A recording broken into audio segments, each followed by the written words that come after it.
Hello everyone, welcome back to the channel. Today we're diving into the chilling story of Henry Louis Wallace, infamously known as the Taco Bell Strangler. Henry Louis Wallace was born on November 4th, 1965 in Barnwell, South Carolina. He grew up with his mother, Lottie Mae Wallace, who worked long hours as a textile worker. Despite her dedication, she was verbally abusive, often criticizing Wallace for even the smallest mistakes. He attended Barnwell High School, where he was elected to the student council and participated as a cheerleader. After graduating in 1983, Wallace briefly worked as a DJ for a local radio station before joining the U.S. Navy in 1985. That same year, he married his high school sweetheart, Moretta Brabham. Wallace's time in the Navy was marked by his growing addiction to drugs, including crack cocaine, which led to a series of burglaries in the Seattle area.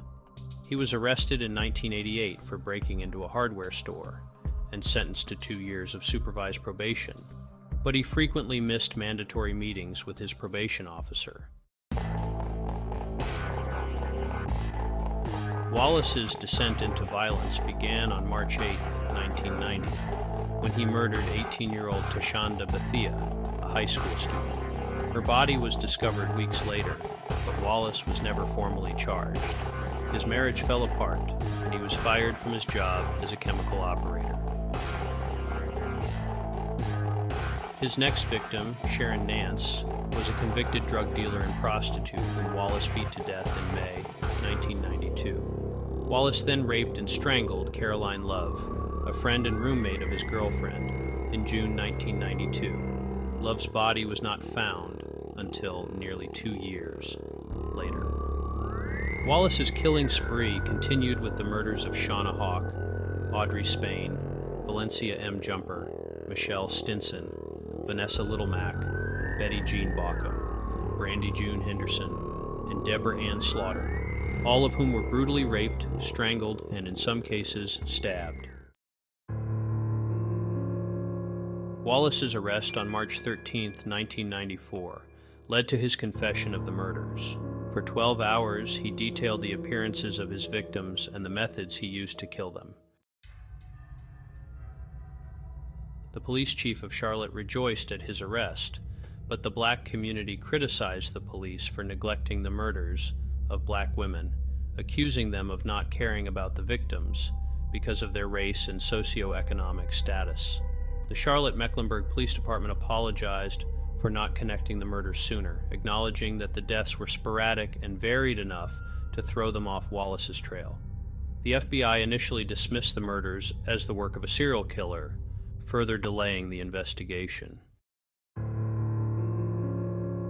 Wallace's trial, which began in September 1996, saw the prosecution argue for the death penalty, while the defense sought a life sentence, citing his mental illness and abusive upbringing.